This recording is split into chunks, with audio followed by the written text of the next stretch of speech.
Subscribe करें और bell दबाएं ताकि कोई खबर रह न जाए।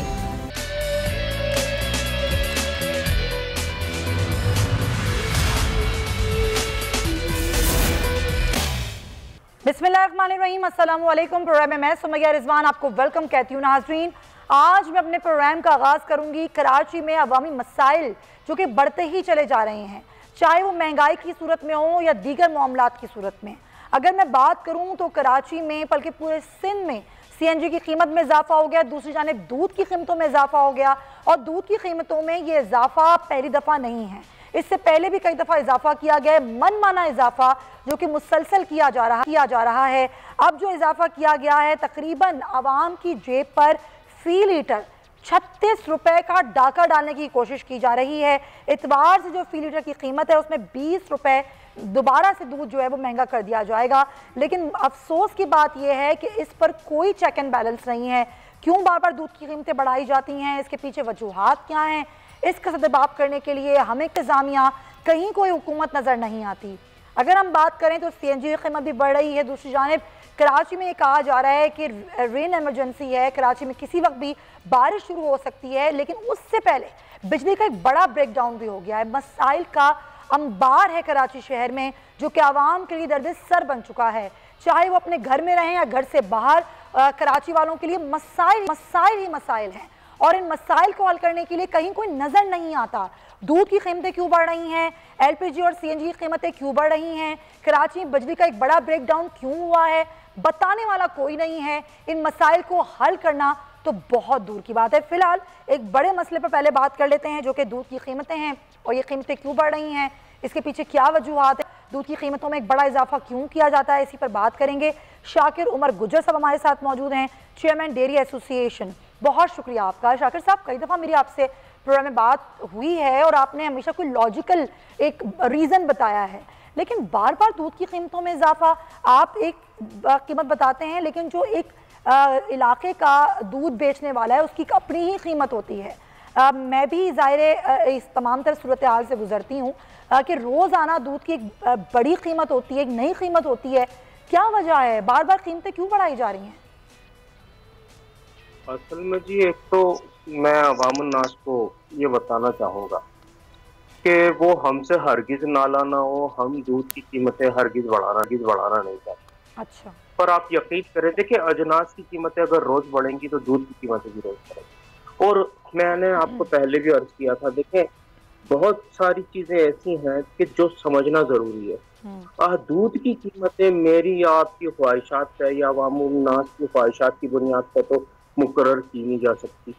इसका ताल्लुक बराह रास्त इनपुट की कीमतों से है और इनपुट की जो कीमतें हैं वो मुसलसल बढ़ रही हैं और उसकी बुनियाद हुकूमती रेट क्या है अभी दूध का?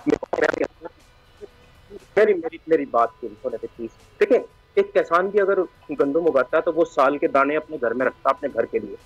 पाकिस्तान एक फोडर डेफिशिएंट कंट्री है जिसमें हम अपनी मवेशियों की जरूरियात का 45% चारा पैदा करते हैं।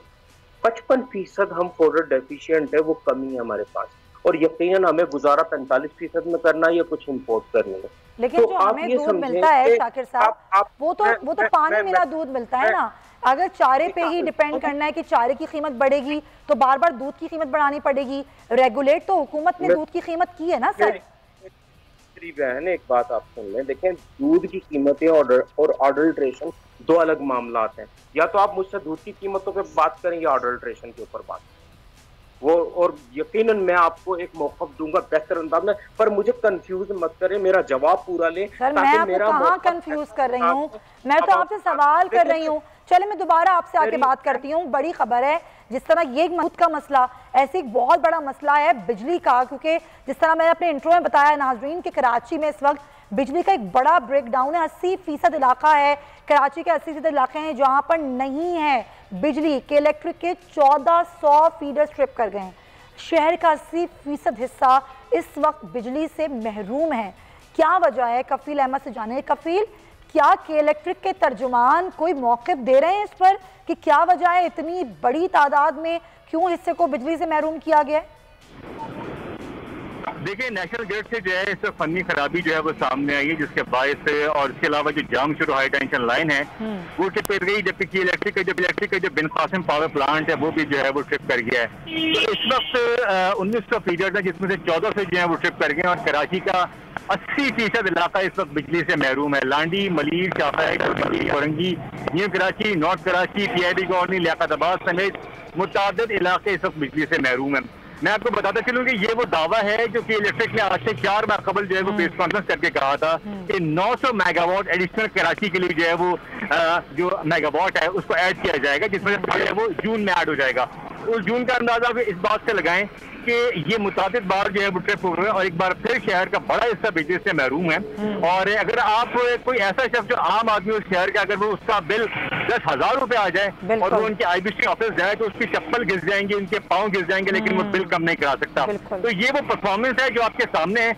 और इस वक्त शहर का मैं आपको बताऊं, तर्जुमान का कहना है कि वो इस वक्त चेक कर रहे हैं कि कौन कौन से इलाके बिजली से महरूम है और कोई टाइम फ्रेम जो है वो नहीं दिया जा सकता। यानी कि अभी उनको ये भी नहीं मालूम कि अभी तक उनको कफील ये भी नहीं मालूम कि कौन कौन से इलाके बिजली से महरूम है।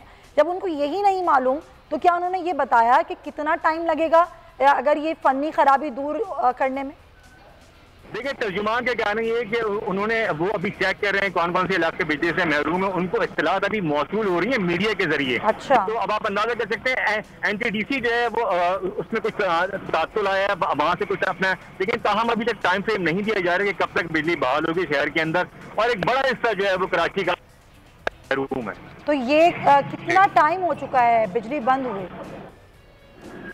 देखिए, तकरीबन ये 1.25 घंटा हो चुका है शहर के अंदर बिजली जो है वो इस वक्त बंद है। तकरीबन 1450 फीडर्स हो गए जो मेरे पास इत्तलात मौसूल हो रही हैं। अच्छा। तो आप समझ सकती हैं कि 1900 फीडर्स में से जो है वो तकरीबन 850 जो है वो आधे और उससे ज्यादा तकरीबन 80% इलाका शहर का बंद है। लेकिन अचानक ये फीडर्स ट्रिप कैसे होते हैं, कैसे ट्रिप हो जाते हैं इतनी बड़ी तादाद में फीडर्स?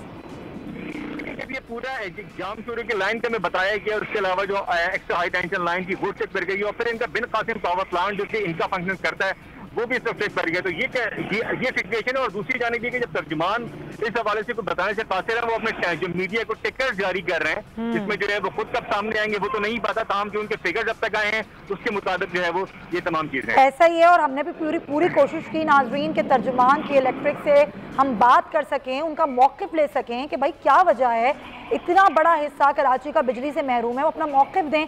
लेकिन ना ही उन्होंने कोई कॉल पिक की, ना ही किसी किस्म का रिस्पॉन्ड वो किया जा रहा है। जिस तरह अभी कफील बता रहे हैं कि सिर्फ टिकट्स दिए जा रहे हैं और उनको खुद भी नहीं पता कि ये बिजली कब शुरू होगी। बहुत शुक्रिया कफील आपका। ये हाल है हमारी इंतज़ामिया का। इमरान राना साहब हमारे साथ हैं, तर्जुमान के इलेक्ट्रिक, हम उनसे बात करते हैं। इमरान साहब, क्या आप मुझे बताएंगे सर, क्या आपको मालूम है कि ये जो इतना बड़ा हिस्सा कराची शहर का बिजली से महरूम हुआ है कि कब तक यहाँ पर बहाली शुरू हो जाएगी? जी बहुत शुक्रिया मुझे ऑनलाइन लेने के लिए इलेक्ट्रिक की तरफ से। मैं आपको सबसे पहले बताता चलूं कि एक EST की लाइन में जो है एक ट्रिपिंग आई है, जिसकी वजह से हमारा राब्ता नेशनल ग्रिड से मुनक़ता हो गया था। ताहम वो राब्ता बहाल हो चुका है एंड हम लोग NTDC के दोबारा कनेक्ट में आ चुके हैं। मैं आपको ये भी बताता चलूं कि KE के जो प्लांट्स हैं वो आइलैंड मोड पे ऑपरेट कर रहे थे इस वक्त। जैसे ही ये राब्ता मुनक़ता हुआ और इस सिचुएशन में जो कराची के ग्रिड में KE ने over the period of time investments किए हैं, उसका ये रिजल्ट ये है कि वो बंद नहीं हुए। कई के प्लांट्स ऑपरेट कर रहे हैं। जो अमल है उसमें उसको ऑलरेडी स्टार्ट कर दिया गया है। हम NTDC के हुकाम के साथ राब्ते में भी हैं और कोशिश है कि बहाली के अमल को तेजी से तकमील किया जाए। अभी चूंकि बहुत इब्तदाई सिचुएशन है, हमारी कोशिश है कि हम इस सिचुएशन के अंदर जो भी रीजन है उसकी जड़ तक पहुंचे और इसके साथ साथ हम लोग जो बहाली की जो इलाके बहाल होते जाएंगे उनकी अपडेट्स हम अपने सोशल मीडिया के जरिए और आपके चैनल आप कोई टाइम फ्रेम देंगे सर, आप कोई टाइम फ्रेम देंगे कि कितना टाइम दरकार होगा? देखिए, मैं आपको ये एश्योर कर सकता हूँ कि बहाली का अमल, जैसे आपने लास्ट में भी प्रीवियसली भी देखा कि अगर खुदा न खास्ता ऐसे कोई सिचुएशन होती है तो बहाली का अमल बहुत तेजी के साथ शुरू हो जाता है, उसमें बहुत ज़्यादा टाइम लगता नहीं है। अभी हमारी टीम जो है वो हाई अलर्ट पे है। इस वक्त सिचुएशन जो है उसको उसमें कोशिश कर रहे हैं कि बहाली का अमल तेजी से कंप्लीट हो। आपको प्रॉब्लम कहाँ पर आ रही है? ये इतनी बड़ी तादाद में 1400 फीडर्स ट्रिप कर गए कि कैसे ट्रिप हो जाते हैं सर, इसमें प्रॉब्लम कहाँ आती है आपको?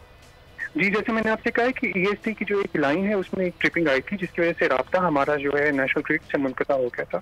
दिस इज वाई कि हमारा जो एकदम से जो प्लांट्स हैं उन्होंने एक प्रोटेक्टिव मैकेनिज्म के तहत वो अपने आप को आइसोलेट करते हैं सिस्टम से, ताकि कोई किसी खुदा न खास्ता कोई बड़ा नुकसान ना हो। अगर नुकसान हो तो उसमें काफी टाइम लगता है। अल्हम्दुलिल्लाह तमाम प्लांट्स इस वक्त के ऑपरेशनल हैं। आइसोलेशन बोर्ड में ऑपरेट मैं ये एश्योर कर सकता हूँ कि प्लांट से बहाली का अमल फौरन शुरू हो जाएगा। सबसे पहले हम जो स्ट्रेटेजिक साइट्स हैं, हॉस्पिटल्स हैं, ये भी इंपॉर्टेंट एरियाज हैं, एयरपोर्ट्स हैं, उनको बहाल करेंगे और उसके साथ साथ रेजिडेंशियल एरियाज को भी फौरन से हम बहाल करना शुरू कर देंगे। सर, अभी आप लोगों ने एक प्रेस कॉन्फ्रेंस की थी के इलेक्ट्रिक की जानिब से, कहा गया था कि जून में 900 मेगावाट बिजली शामिल की जाएगी। ये इसके बावजूद अगर ये शामिल हुई है या नहीं हुई है, इसके बावजूद ये हाल है और फिर बिजली की कीमतें बढ़ाने के लिए भी एक नोटिफिकेशन आ गया है के इलेक्ट्रिक की जानिब से। जी, मैं आपको इन दोनों चीज़ों पर क्लैरिटी आपको देता जाऊँ। जहाँ तक बिजली की जो ग्रिड के अंदर बिजली की एडिशन है, कमिटमेंट ये है कि 2023 तक कराची के ग्रिड में जो है तकरीबन 2 मेगावाट से 2100 मेगावाट तक बिजली की एडिशन किया जाएगा। वो एडिशन हो रहे हैं। हमने एनटीडीसी के नेटवर्क से, जैसे आपको पता है, 450 तकरीबन मेगावाट जो है उसको ऐड किया है कई के सिस्टम के अंदर। कई का प्लांट जो है वो भी तकमील के जो उसका फर्स्ट यूनिट है उसके अपने आखिरी मराहिल में है, और तो ये एडिशन रेगुलर हो रहे हैं। दूसरा क्वेश्चन जो था आपका, उसके हवाले से मैं आपको क्विकली अपडेट करता चलूं कि कोशिश यही होती है कि किसी किस्म का तातुल, किसी किस्म की जो कोई इस तरह का प्रॉब्लम ना आए और बिजली की तरसील जो है वो मुस्तकिल होती रहे। जो टेक्निकल फॉल्ट्स होते हैं पाकिस्तान में और पूरी दुनिया में सिस्टम में आ जाते हैं।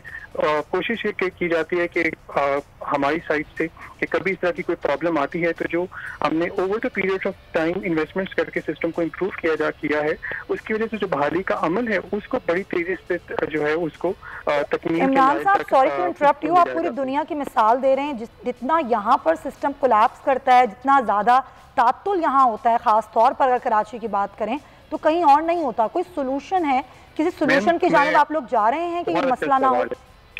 बहुत अच्छा सवाल है। मैं आपको मैं ये कोई एक्सक्यूज पेश नहीं कर रहा हूँ।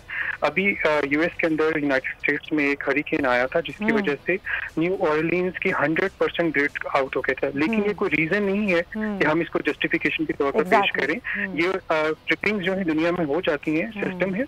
लेकिन इसमें over the period of time में जैसा आपको कहा है कि चूंकि हमारे प्लांट इस वक्त ऑपरेशनल है, काम कर रहे हैं, हमारे प्लांट्स पे किसी किस्म का मसला नहीं है, तो इसको बहाली के अमल को ऑलरेडी चूंकि हम स्टार्ट कर चुके हैं और टीम्स भी हाई अलर्ट पे काम करी, मैनेजमेंट एनटीटीसी के साथ और मुतल्लिका महकमों के साथ राब्ते में है और कोशिश है कि इस अमल को जल्द से जल्द इसको तकमील के मराहिल तक लेके जाया जाए।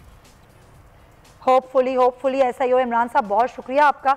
तर्जुमान के इलेक्ट्रिक गुफ्तगू कर रहे थे और बड़ी अच्छी बात है कि हमारी और यकीनन हमारी नाजरीन की शिकायत हुई कि तर्जुमान के इलेक्ट्रिक अपना मौक़िफ़ नहीं देते, आते नहीं हैं, तो वो आए, उन्होंने अपना मौक़िफ़ दिया और ये भी कहा कि जल्द से जल्द ये बहाली का अमल शुरू हो जाएगा। गो कि अभी बहुत मसला मसाइल में है, आवाम परेशान है, क्योंकि परेशानी अपनी जगह है। चंद बूंदें पड़ती हैं और के इलेक्ट्रिक का जो निज़ाम है वो कोलैप्स हो जाता है और बारिश के बाद तो ज़ाहिर है उसके बाद तो आप कुछ कह ही नहीं सकते। अलबत्ता बिजली के बड़े बड़े बिल ज़रूर तक आवाम तक पहुँचते हैं। तो दोबारा आते हैं अपने उसी टॉपिक पर, दूध की बढ़ती हुई कीमतें ये क्यों हैं और ये कैसे होता है कि सिर्फ चारे की कीमत जो है उसी के तहत ही दूध की कीमतें बढ़ाई जाती हैं। और अभी शाकिर साहब मुझसे ये शिकवा कर रहे थे कि मैं उनको कंफ्यूज कर रही हूँ। तो शाकिर साहब, मेरा मकसद हरगिज़ आपको कंफ्यूज करना नहीं है।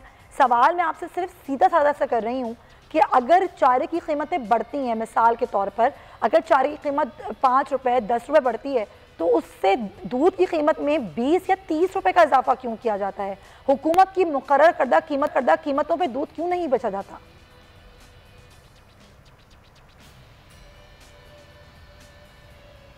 जी सर। हेलो जी शाकिर साहब, आपको मेरी आवाज़ आ रही है? जी, मुझे आपकी आवाज़ आ रही है। जी सर, सवाल सुना आपने।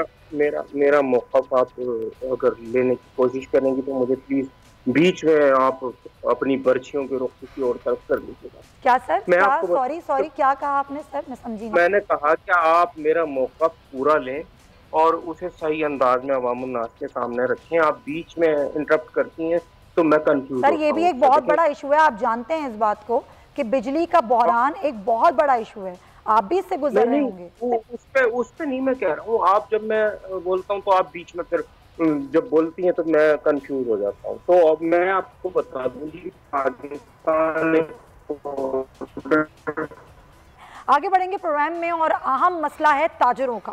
ताजर ये मुतालबा कर रहे हैं क्योंकि अब वैक्सीनेशन हो चुकी है तो अब जो दुकानें हैं वो खोलने की इजाज़त दी जाए। सिंध हुकूमत हफ्ता और इतवार और जुमे की छुट्टी है उसको ख़त्म करे और साथ ही साथ ये मुतालबा भी ताजर कर रहे हैं कि रात 10 बजे तक कारोबार करने की इजाज़त दी जाए और अगर ऐसा ना किया गया तो कल से जो ताजर एक्शन कमेटी है वो भूख हड़ताल पर जा रही है। यानी कि 2 सितंबर से ताजर एक्शन कमेटी ने भूख हड़ताल पर जाने का ऐलान कर दिया है। जब से कोरोना की सूरत हाल है हम देख रहे हैं कि ताजर यही शिकवा करते नजर आते हैं कि कारोबार तबाह होकर रह गया है। बार बार लॉकडाउन की वजह से और कारोबारी औकात मुकर्रर करने की वजह से उनका कारोबार नहीं हो पा रहा। कारोबारी औकात को मुकर्रर किया गया है, साथ ही साथ 2 दिन की छुट्टी जिसकी वजह से कारोबार मुतासर होता है। जुम्मा और इतवार ऐसे दिन हैं जब लोग ज़्यादा कारोबार करते हैं और उस दिन कारोबारी मराकज़ बंद होने की वजह से उनका कारोबार बहुत ज़्यादा मुतासर हो रहा है। उन्होंने ये भी कहा कि ना सिर्फ कारोबार करने की इजाज़त दें बल्कि इंडोर डाइनिंग भी खोली जाए और जो शादी हॉल्स हैं वहाँ पर भी तकरीबात करने की इजाज़त दी जाए। ये तमाम तर उनके मुतालबात हैं जो कि किए जा रहे हैं। वो ये कह रहे हैं कि ऐसा सिर्फ कराची और हैदराबाद में किया जा रहा है जबकि पूरे सूबे में ऐसा नहीं है। फैज़ान रावत साहब हमारे साथ मौजूद हैं, हम उनसे बात करेंगे। फैज़ान साहब, क्या मुतालबात हैं आपके और इसके लिए कोई बातचीत होने से पहले आप लोग भूख हड़ताल पे क्यों जा रहे हैं? देखिए, बात दरअसल ये है कि पिछले आपको पता ही 17 महीने से जो मामला रेस्टोरेंट इंडस्ट्री के हैं, अब इन्होंने कुछ चीज़ें खोल दी थी। अब पूरे पाकिस्तान में आपके सामने कि कराची में और ख़ासतौर पर सिंध में डेली बेसिस पे 2 लाख लोग वैक्सीनेटेड हो रहे हैं और ज़्यादातर एरियाज में लोग वैक्सीनेटेड हो गए हैं। अब जब वैक्सीनेशन हो गई है, वैक्सीनेशन का अमल मुकम्मल हो गया तो अब कोई पाबंदी नहीं लगनी चाहिए। हमारे हिसाब से 24 आवर्स तमाम मार्केटों को खोल देना चाहिए। अब जो मार्केट का जो भी टाइम है 10 बजे तक का, 12 बजे तक, वो अपने आराम से मार्केटिंग खोल सके। दूसरी चीज़ ये कि हमारी बातचीत हो रही है, सिंध गवर्नमेंट से ही बातचीत हो रही है, वफाकी गवर्नमेंट से ही बातचीत हो रही है, वफाकी इदारों के साथ भी हमारी बातचीत होती है, NCOC से बातचीत होती है। अच्छा, ये जो भूख हड़ताल वाला मामला, इसमें हम इनके साथ नहीं है। ये जो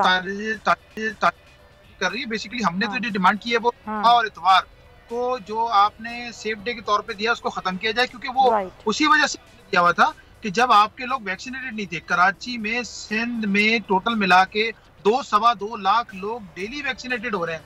तो अब तो ज्यादातर लोग वैक्सीनेटेड हो गए हैं, वैक्सीनेशन सेंटरों में भी रश नहीं है। हमने खुद एक वैक्सीनेशन सेंटर इनको बना के दिया है और उसमें भी अभी इतना रश नहीं होता है। 500-600-800 लोग डेली वैक्सीनेटेड हो रहे हैं। कितने % लोग वैक्सीनेट हो चुके हैं?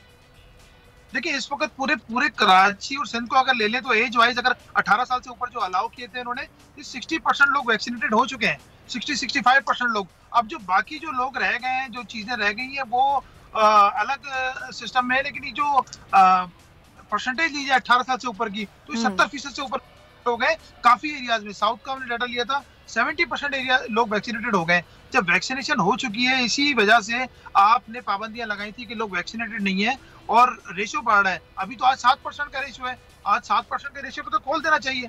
अब वो उसको नहीं खोल रहे हैं। लेकिन तो रेस्टोरेंट्स में तो अभी ज़ाहिर फैज़ान साहब, आउटडोर डाइनिंग की तो परमिशन है। आपका मुतालबा ये कि इंडोर डाइनिंग की परमिशन भी दी जाए और ज़ाहिर वैक्सीनेशन कार्ड की शर्त अगर आयद कर दी जाए कि लोग वैक्सीनेशन कार्ड दिखाएं और अमले की भी वैक्सीनेशन हुई हो, तो ये इस पर आप अग्री करते हैं? देखिए, अमले वाला तो मामला इनका हमने पहले ही हल कर दिया जब भी हमें इन्होंने इजाजत दी है। आउटडोर डाइनिंग तो टेक अवे डिलीवरी 24 आवर्स की। अब जो आउट रात 10 बजे तक खुला हुआ है, 10 बजे तक कराची शहर का तो ट्रेंड ही रात 10 बजे के बाद का है। तो हमने कि आप इसको 24 आवर्स कर दें, रात 2-2 बजे तक कराची की मार्केटें खुली होनी चाहिए, जो रेस्टोरेंट है वो खुले होने चाहिए। इसी तरह इंडोर डाइनिंग भी दे दें। ऑलरेडी हम इनकी शर्त मान चुके हैं और करवा चुके हैं, अपना स्टाफ भी वैक्सीनेट करा चुके हैं। इवन ACDC हमारे यहाँ रेगुलर चक्कर लगाते हैं, देखते हैं हमारा स्टाफ वैक्सीनेटेड है और इस वक्त वैक्सीनेशन पे काम कर रहा है। अब जो डाइनिंग के लिए जो लोग हमारे पास डाइनिंग करने आ रहे हैं वो भी वैक्सीनेटेड होने चाहिए। उसके लिए भी वो भी शर्त हमने मान ली है कि जो भी आदमी आएगा हम उसका वैक्सीनेशन सर्टिफिकेट चेक करेंगे, उसके बाद उसको अलाउ करेंगे। लेकिन मैं ये आपको बता दूं कि अभी भी बहुत बड़ी तादाद है जिसने वैक्सीनेशन नहीं करवाई है। अब वो लोग जो वैक्सीनेटेड नहीं हैं उनका तायुन कैसे किया जाएगा? आपका मुतालबा ठीक है, अपनी जगह ठीक है कि आप चाहते हैं कि कारोबार हो, उसमें तातुल ना आए, लेकिन अभी कैसे करेंगे तायुन? इन्होंने ट्रैवलिंग पे जो लोग ट्रैवल कर रहे हैं उनको बगैर वैक्सीनेशन के नहीं करने दे रहे। उसके बाद अपने स्कूल में वैक्सीनेशन हो गई, माँ बाप भी आ रहे हैं कि बच्चों को लेके जाना है स्कूल में, वैक्सीनेशन की शर्त रख दी है, शादी वैक्सीनेशन की शर्त रख दी है, हमारे डाइनिंग करने वाले और जो स्टाफ हायर किया गया वहाँ पे वैक्सीनेशन की शर्त रख दी गई है। तो जब वहाँ पे वैक्सीनेशन की शर्त रख दी गई है, इतनी शराह बढ़ गई थी लोगों के, आपने वीडियोस देखे होंगे कि रश लगा हुआ था वैक्सीनेशन सेंटर में। इस वक्त सब लोग वैक्सीनेटेड हो चुके हैं, तमाम के पास कार्ड मौजूद हैं। ये जो लोग भी मार्केट में निकलते हैं, मार्केट में आ रहे हैं, डाइनिंग करने आ रहे हैं, या स्कूल जा रहे हैं, ऑफिस जा रहे हैं, कॉलेजेस जा रहे हैं, वो तमाम लोग वैक्सीनेटेड हो चुके हैं ऑलरेडी। राइट, ठीक है, पॉइंट टेकन। फरजान राफत साहब जो कि जनरल सेक्रेटरी हैं कराची रेस्टोरेंट एसोसिएशन के, हमारे साथ हैं। Convener all Karachi Tajir action committee Rizwan Irfan sahab हमें ज्वाइन कर चुके हैं, क्योंकि ताजिर एक्शन कमेटी कह रही है कि कल से हम भूख हड़ताल पे जा रहे हैं। रिजवान साहब बहुत शुक्रिया। ये बातचीत हुई आपकी जो इससे पहले ही आपने ये फैसला किया कि आप लोग कल से भूख हड़ताल पे चले जाएंगे?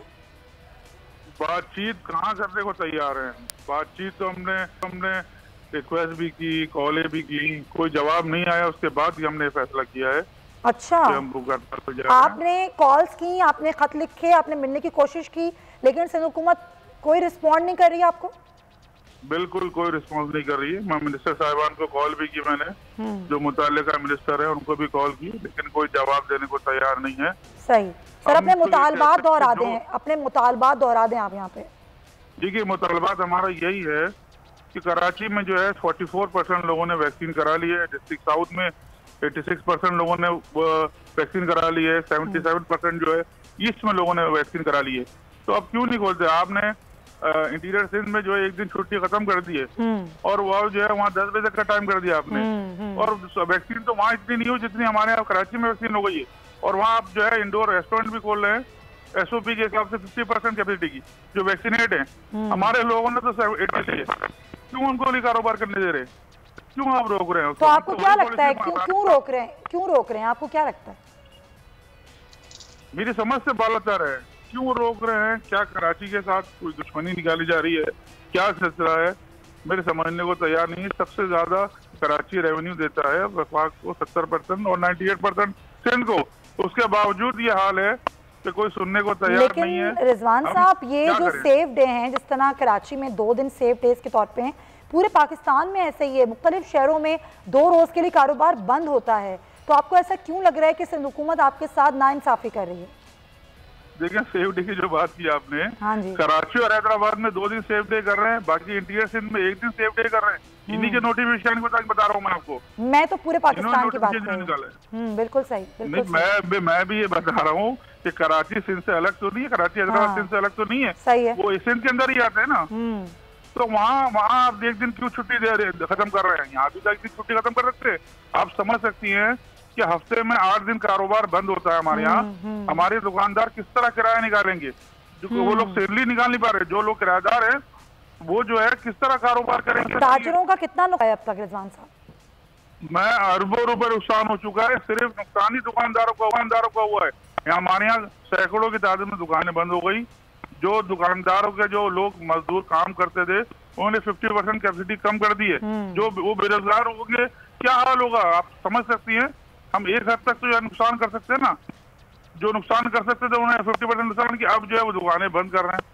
आपने उसका नेमुल बदल तो नहीं किया। आप लॉकडाउन की आपने कहा कि जो है पहले लॉकडाउन किया, हमने आपका साथ दिया हर चीज की। आपने कहा वैक्सीन कराए, हमने वैक्सीन भी करा ली। अब क्या रह गया जो है आप नहीं कर रहे? आप सही वैक्सीनेट हो गए ना, आप छोड़े ना उनको लोग। सही है, पॉइंट टेकन। रिजवान खान साहब साथ रहिए, फैजान रावत साहब भी हैं।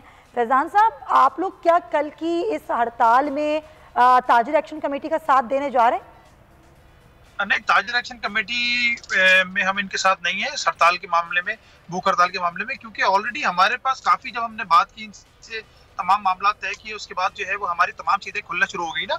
हमारे टेक अवे डिलीवरी 24 आवर्स कर दिए, डाइन आउट खोल दिया, अभी डाइन इन के लिए बात चल रही है, वो भी जल्दी हमारे खोल दिए जाएंगे। लेकिन इसमें आपको देखनी पड़ेगी कि ये NCOC की नोटिफिकेशन के तहत बंद किया है। सिंध गवर्नमेंट ने अपने वजह से बंद नहीं किया है, ये हमारी बात हुई थी, जो इन्होंने बंद किया हुआ था वो हमने खुलवा लिया। अब हम NCOC से हमारी रिक्वेस्ट है, फेडरल गवर्नमेंट से रिक्वेस्ट है कि जुम्मे की छुट्टी खत्म करें और ये पाबंदी ये भी खत्म करें, क्योंकि कराची में तो डाइन आउट और डाइन इन और दूसरा कारोबार भी रात 12 बजे तक खुला होता है। आप सिचुएशन दे ताकि रश खत्म हो सके।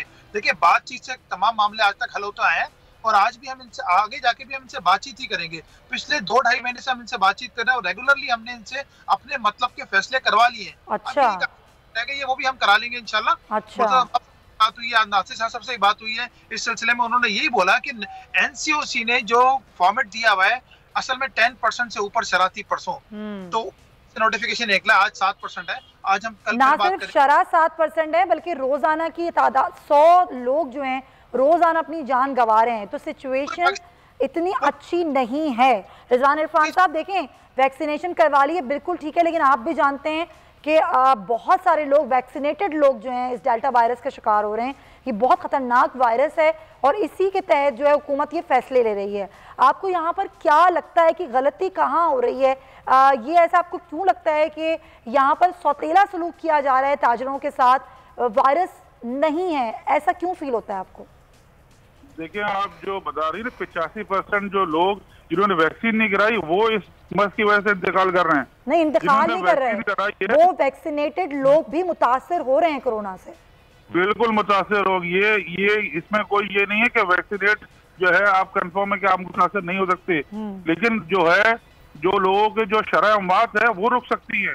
आपको शरह अमवात भी रोकनी है ना, ये चीज तो चलती रहेगी। चलिए खुद आप इतने बड़े जलसे कर रहे हैं, पूरे कराची में खुली कचहरियां हो रही हैं, सब कुछ हो रहा है, वहाँ कोरोना नहीं होता।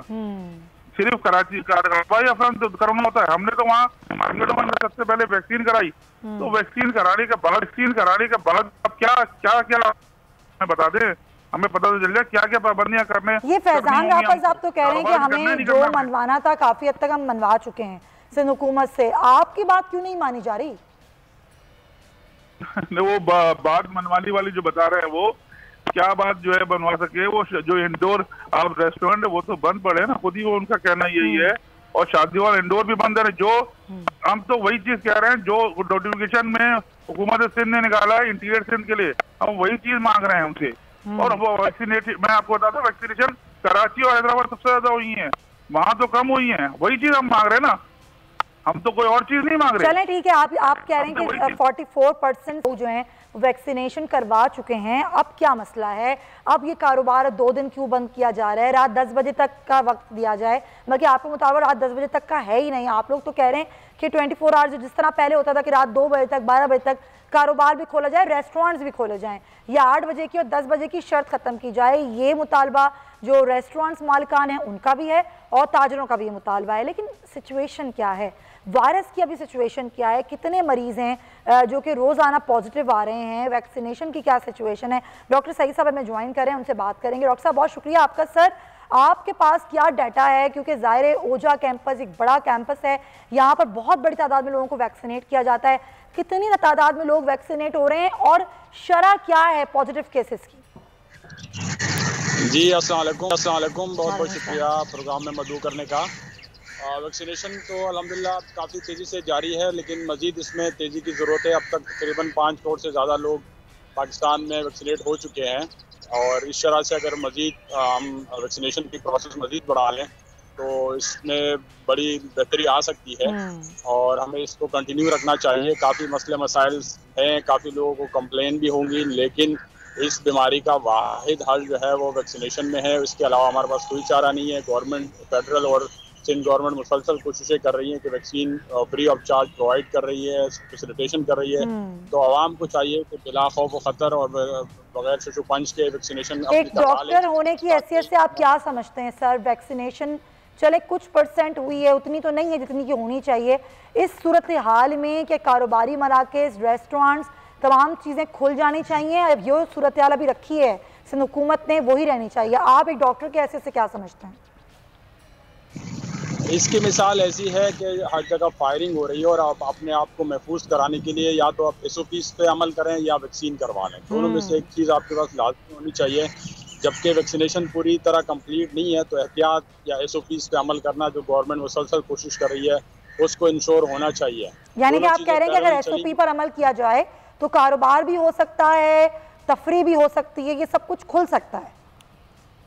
बिल्कुल, लेकिन मसला ये है कि जब हम ऑप्शन देते हैं आवाम को तो वो SOPs पे फिर अमल नहीं करती, और ना मास्क पहनने को नजर नहीं आता है, ना नजर नहीं आता, ये बड़ा मसला है। जब लेकिन अगर आप SOP, यही आपने बड़ी अच्छी बात की है कि अगर ये लोग SOP पर अमल करवा लें, जो लोग ये मुतालबा करते हैं कि उनका कारोबार खोल दिया जाए और यहाँ पर बदएहतियाती नहीं होगी, तो फिर बिल्कुल हो सकता है। डॉक्टर हजरात का मानना है। बहुत शुक्रिया तमाम हजरात का, फैज़ान रावत साहब, डॉक्टर सईद साहब और रिजवान इरफान साहब, बहुत आप तीनों हजरात का। और ज़ाहिर है कारोबार भी होना चाहिए, ज़िंदगी की जो मामूलात हैं वो नॉर्मल भी होने चाहिए, लेकिन SOP पर अमल ज़रूरी है, क्योंकि अगर आप वैक्सीनेट हो चुके हैं तब भी ये वायरस आप पर अटैक कर सकता है। ये है असल मामला। तो प्रोग्राम का नाज़रीन वक्त ख़त्म होगा और आपसे कल मुलाकात होगी इंशाल्लाह। अपना ख्याल रखिएगा। अल्लाह हाफ़िज़।